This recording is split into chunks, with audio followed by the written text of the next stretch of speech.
hang him thereon. And they did. If you listen to the wrong people, they will ruin your relationship. That seals your doom. Like, we're taking you out, guy.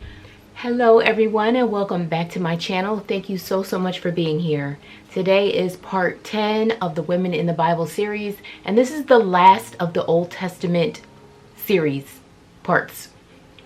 And I'm going to be talking about Esther. She's the main person or the main character in this segment, but of course we have to talk about Vashti, and there's another woman named Zeresh who will be coming up. She has a very small portion in this story, but the story is mainly about Esther, focusing on how she became queen.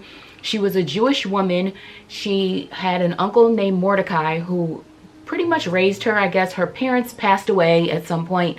Mordecai was her uncle. He was an older man, and he basically adopted Esther and raised her. And her name was also called Hadassah. That might have been her Jewish name. I don't know how it's broken up, but we call her Esther. Hadassah was her other name. So the story starts with a king named Ahasuerus. Now the New Living Translation calls him Xerxes, and the King James Version calls him Ahasuerus. I'm going to be calling him Ahasuerus because I like the name. And some other names are different as well later on. Not too many, but I'll mention those as they come up. So Ahasuerus, King Ahasuerus, is married to Queen Vashti, and King Ahasuerus puts on this big banquet or feast, festival, party, something. It lasted 180 days, so they were partying. And this was in his third year of his reign over the lands around in India, somewhere around there. So he is not Jewish, but again, Esther is. We'll talk about her. So Ahasuerus has this party in his third year reigning, the 180-day party. Then the 7-day party, he has another one. This one has like nobles and princes and like grand people, and then the people of the town as well. So great and small are at this party. It's lasting for 7 days. And then Queen Vashti has another banquet of her own for the women. So I guess all the men are partying with Ahasuerus, and all the women are partying with Vashti. And now on the 7th day of this festival, or this feast or banquet, I won't call it a festival. I don't even think that's the right word. But on the 7th day of this party, banquet, 7th day of the feast, while Ahasuerus was happy from the wine he was drinking, he was feeling it, he was feeling nice, and he wanted to show off his wife's beauty because apparently Vashti was very beautiful. So he told his eunuchs, go get Vashti and bring her out here. You know, I want them to see how beautiful my wife is. And Queen Vashti said no. She refused. She wasn't coming out. Now, she disobeyed an order of the king. That was a big no-no.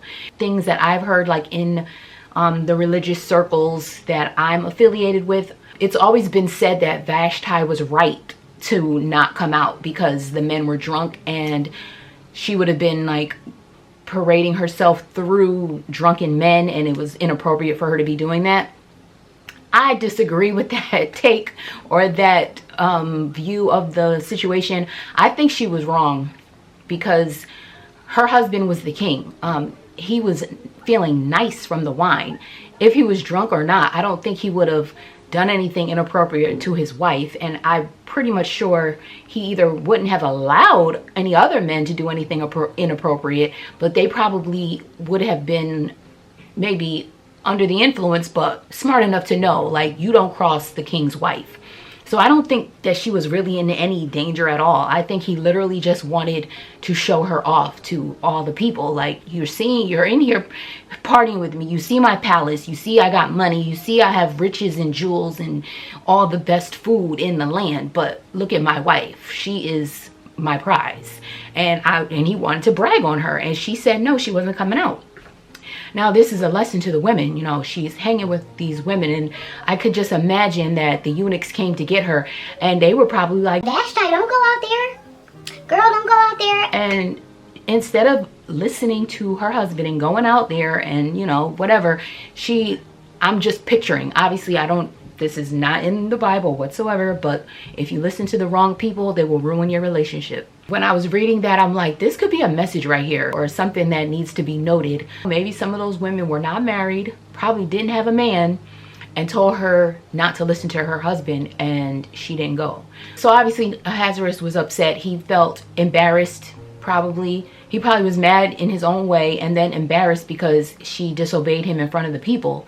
So he consulted with his wise advisors, and he's like, what should we do with her? What can we do to her or about her for refusing the king's orders? So one of the wise advisors, his name was Memucan, what he said was, not only did she wrong you, Ahasuerus, she wronged all the nobles and all the people in all the provinces by refusing your order. And his concern was, like, if you let her get away with this, then the women in all the provinces are going to follow her lead, and they're going to start refusing their husbands. They're going to start despising them and treating them with anger and contempt. And he's like, we need to do something about this, because she's going to set the precedent for things to come, and they didn't want the women to be doing that. So the king made a decree that Queen Vashti was to be forever banished from his presence, and he was going to find another queen, and he was going to give her royal estate to someone more worthy and better than her. And also the men were to be the rulers in their homes, or the head of their household.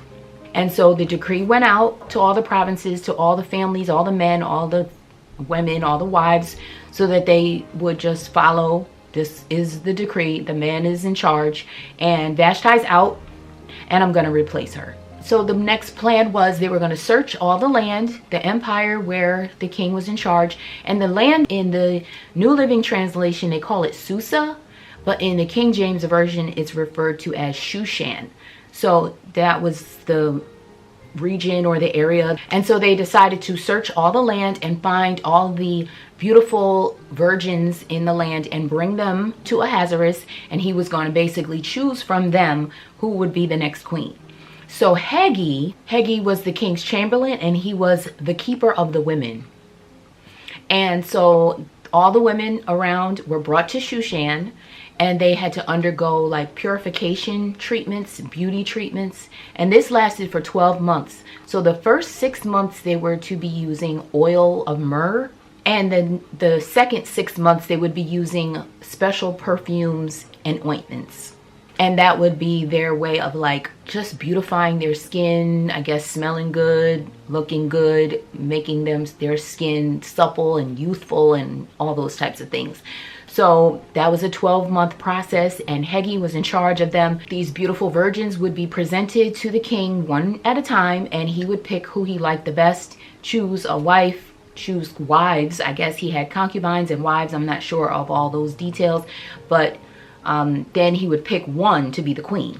So Haggai really liked Esther. Apparently she was very beautiful, and so he gave her special beauty treatments, and he also gave her 7 maids, and he put her in the best place in the house of the women. So after the 12-month purification process, in the evening the women would be taken one at a time to the king's house, and in the morning, the next morning, they would be brought to a second house. So there was the house, I guess, where they were originally at. Maybe they were virgins there, and then they went to the king's house, and then they went to the next place, and they were kept with the wives. And then there was a eunuch that was there. I guess they're all king's chamberlains, but he was called Shashgaz. Shashgaz was in charge of the women in that second house. So they were considered the king's concubines. And the women would not go back to see the king again unless he called for her personally, specifically by name. So they were to be kept in that second house and only called upon as requested. And in early winter, Esther was taken into the king, and this was in his 7th year reigning. So 7 years into his reign, he met Esther. When it was Esther's turn to go into the king, she listened to Haggai. I guess he suggested don't ask for anything other than certain items. I don't know if that meant something, but she didn't ask for anything in addition. She just followed his advice and took the things that he told her to take. And she found favor with the king. The king liked her the best. He loved her more than all the others, and he decided to make her queen. And so then once it was decided that Esther was going to be the queen, Ahasuerus threw a big banquet to celebrate Esther. And during this time, now Mordecai is kind of like patrolling the area. He's keeping an eye on Esther. He's getting updates on what's going on with her and just making sure everything is working out. Mordecai told Esther, don't reveal the fact that you're a Jew. Don't tell anyone. He didn't want the king to know. He didn't want anyone to know. So at the time he's staying outside the palace gate, he kind of like hangs out there. I guess he just posts up at the gate. And one of the days that he was at the gate, he overheard two eunuchs plotting to assassinate King Ahasuerus. So Mordecai sent word back to Queen Esther now and told her about the plot. She went and informed Ahasuerus that these two men were plotting against him, and she gave the credit to Mordecai. And then those two eunuchs that were plotting were impaled on a pole. So the New Living Translation says that they were impaled on a pole, but the King James Version says they were hanged on a tree. I don't know, whichever one, they were executed. And then a short time later, King Ahasuerus promoted Haman to a lofty position. He was above all the other nobles in the land. It was instructed that as Haman passed by, if Haman passed by, people were to bow down to him and show him respect. And this is what the king commanded. So it was kind of considered a law. Then when Haman would pass by Mordecai, he would not bow. And he also would not show respect. So Haman was hot. He was vexed by Mordecai and the fact that he wouldn't bow down to him.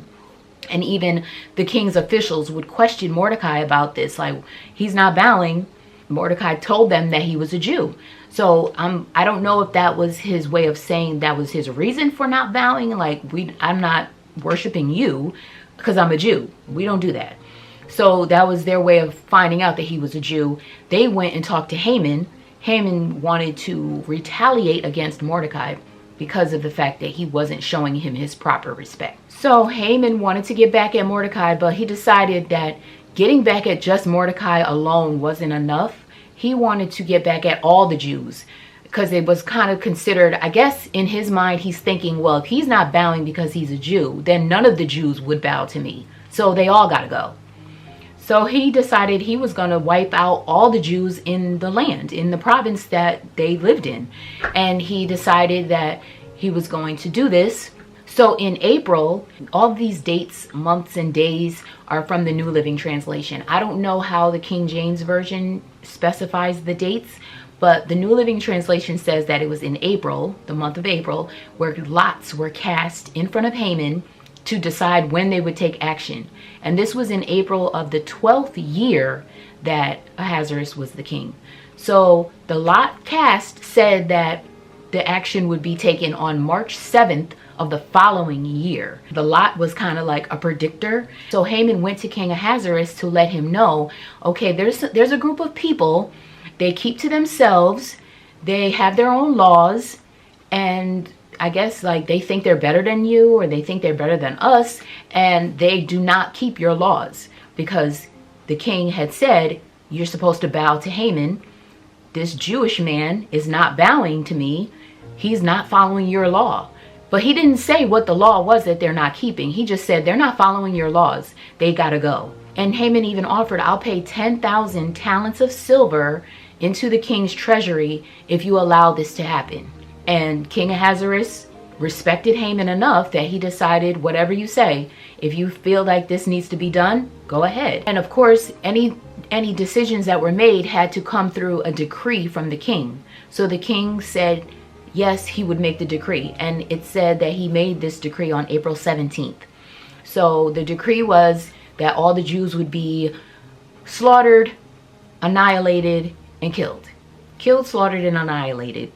Those three specific words. And the date that this was all to happen would be March 7th of the following year. And they all had to be Killed in the same day. They only could do this on one singular day, and that would be March 7th of the following year. So that was the set decree signed by the king, his official ruling on the matter. And when the decree went out, King Ahasuerus and Haman were drinking and having a good old time, and all the while the people in Shushan were confused. And so Mordecai found out, of course, he got word about all these things. He tore his clothes in despair. He put himself in burlap and ashes, and he was mourning in the city, crying loudly and wailing in despair because all the people would be executed. And as word got out, more Jews found out about this, and there was great mourning in all the land. Now Esther didn't know what was happening. Apparently she didn't know yet. So Esther's maids told her that Mordecai was in the city and he was like crying and wailing and dressed in burlap. So she tried to send him some different clothes to put on, and he refused the clothes. Esther had a eunuch assigned to her to be her personal attendant, and his name was Hatach. She sent him out to talk to Mordecai and find out why he was behaving that way.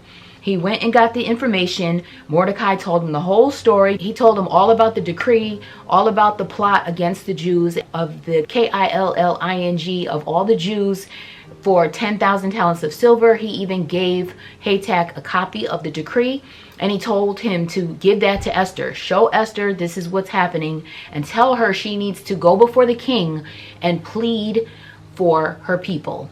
Plead for the lives of her people.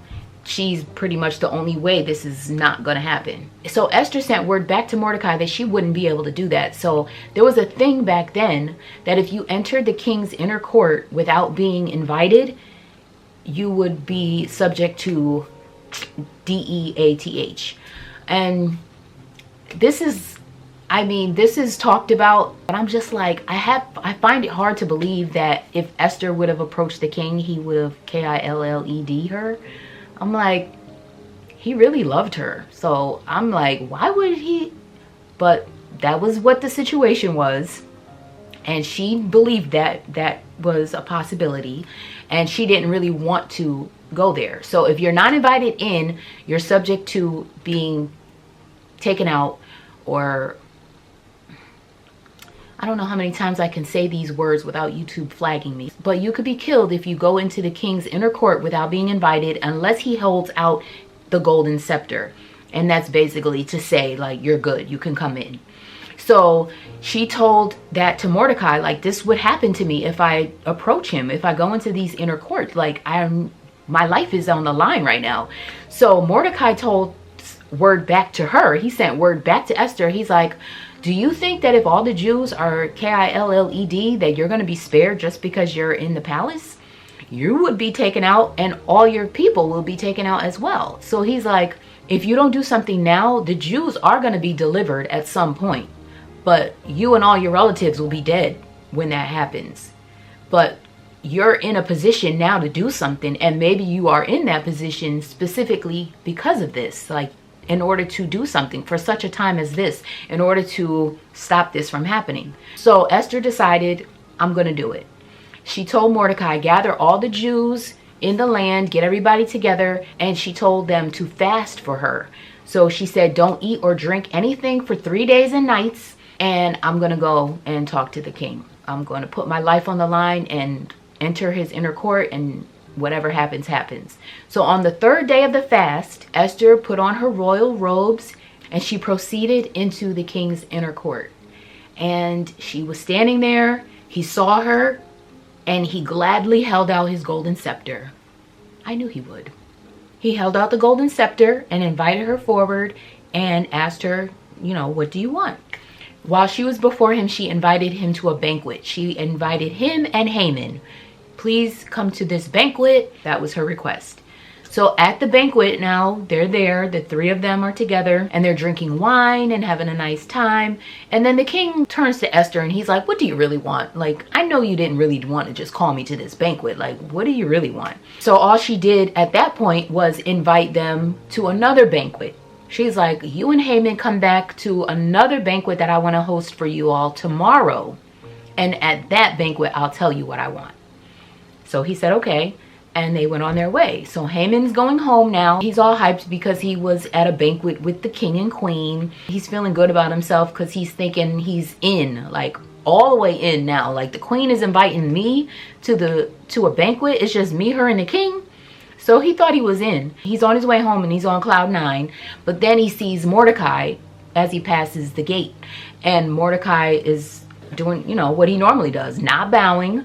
He's not trembling nervously before Haman. So Haman is vexed. That just messed him up. Like, he can't be at peace knowing this man won't bow to him. So when Haman got home, he got his wife and all his friends. He got them all together, and then he's talking to them and hanging out with them. And then he's bragging about his wealth, about his kids, about his promotions, the fact that the king promoted him above all the princes and everything. Like, he's living the good life. He's even bragging about the fact that he was at the banquet with the queen and king, and guess what, she invited us back tomorrow. So he's all excited about that. But he's like, but at the same time, this Mordecai is like messing with me. Like, he cannot rest unless he does something about this. So his friends and his wife Zeresh suggest that he set up a sharpened pole 75 feet high. That's what the New Living Translation says. And the King James Version calls it a gallows. Build a gallows that's 50 cubits high. So I guess that's about the same thing. And they suggest that Haman go to the king Ahasuerus and ask him to impale Mordecai on the pole or hang him from the gallows, whichever version you want to follow. But to go and ask the king to execute Mordecai. So Haman is like, okay, yeah, that's a great idea. I'm doing that first thing. But on my way to the banquet, I'm going to make that request and everything's going to be taken care of. So that's the plan for the next day. But in the meantime, that night now, the king is restless. He's not able to sleep. So he has his attendant bring him the book of the history of his reign as the king and to read to him because he can't sleep. So as the history is being read to the king, he hears the story about how Mordecai saved him from an assassination attempt. Not really an attempt, but an assassination plot. And he's like, what did we ever do for Mordecai? And the attendant is like, we didn't do anything for him. And so the king wants to repay him. And so there's somebody in his outer court at this point. I don't know, maybe the day is going. He might have stayed up all night and now it's the next day and Haman is outside in the outer court. So the king is like, who is that out there? And the attendant says, it's Haman. And Haman was there because he was coming to ask the king to execute Mordecai. He was like, oh, bring him in. So he calls Haman in. The king asks Haman, what should I do as the king to honor a man who pleases me? Now Haman, of course, thinks that the king is talking about him. So he's like, oh, you know what you should do? Get your royal robes.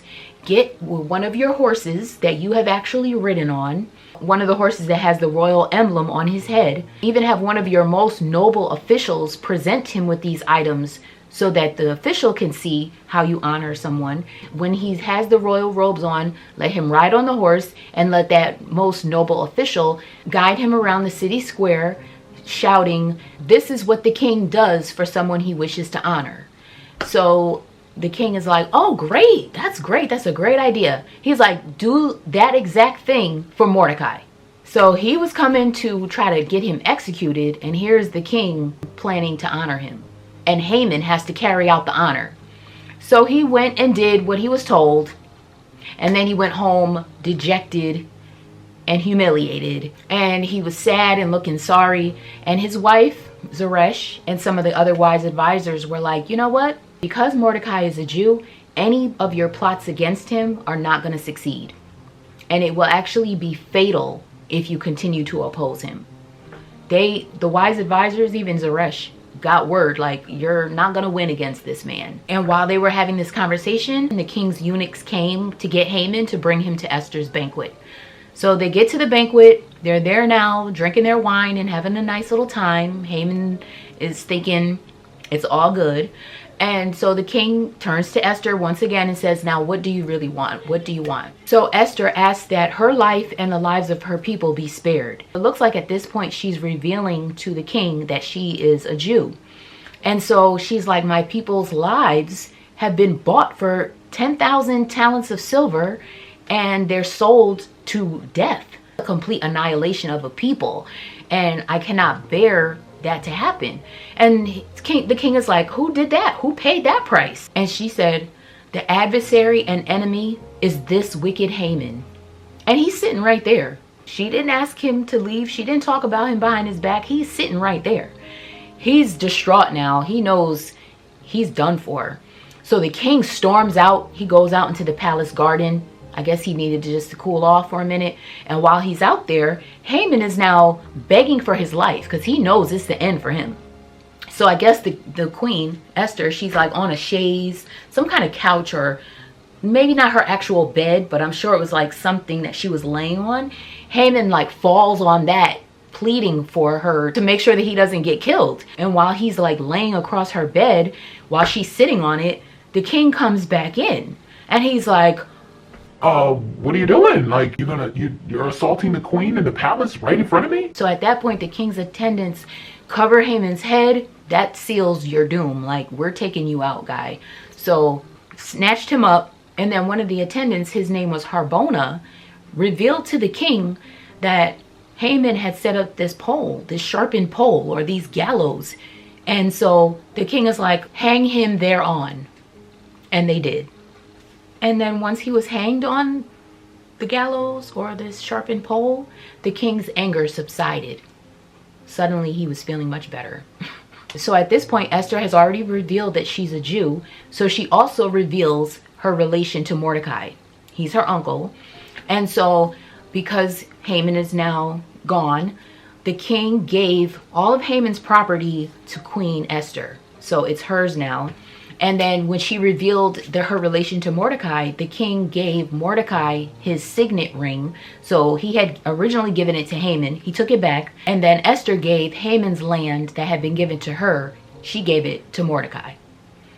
So he was set up nice, and he was given a lofty position within the kingdom. So, of course, now this decree was already out that the Jews were going to be taken out. So March 7th, I'm sure, is coming up at some point. I don't know what date we're in at the time of this second banquet. So now they need to write another decree. So Esther, of course, talks to the king about this. He's like, write the decree that you need to write. The other one was still in force. So it's like once the king says one thing, the other thing doesn't get erased. It's just also in place. So apparently the Jews were still in danger, but the second decree said that the Jews could defend themselves in any way that they needed to. The Jews were given permission to do the same thing, to kill, slaughter, and annihilate any nationality or province who tried to attack them. Their children, their women, anybody. And so a decree was issued for this, and this would also happen on March 7th. So both decrees are out there. I'm just going to paraphrase the ending of all this. Basically, on March 7th of that following year, the Jews were victorious. They killed like 500 people. When the Jews killed all of the 500 people that they killed, they also killed Haman's 10 sons. So they were gone too. And so Esther asked the king if they could be impaled on a pole or hung on the gallows, and he said yes to that. So they did that. Esther asked for some more slaughtering to happen. And then the next day, they killed 300 more people. So March 7th and March 8th became like special days of celebration, and they gave it a specific name, the festival of Purim or Purim. And the lots were called Purim, and they used that word because the attack on them was determined by casting lots. So they used that same word and turned it into a celebration. So the festival of Purim was the time from March 7th and 8th that would be celebrated because the Jews got victory. The queen made a decree that these days were to be celebrated, and that was that. So she was in a position to save her people. She was courageous before the king, and everything worked out for her and for her people. So this is the last bit of the Old Testament. Part 11 will be in the New Testament. So thank you so much for sticking with me. Thank you for being here. Thank you for watching, and I will see you in part 11.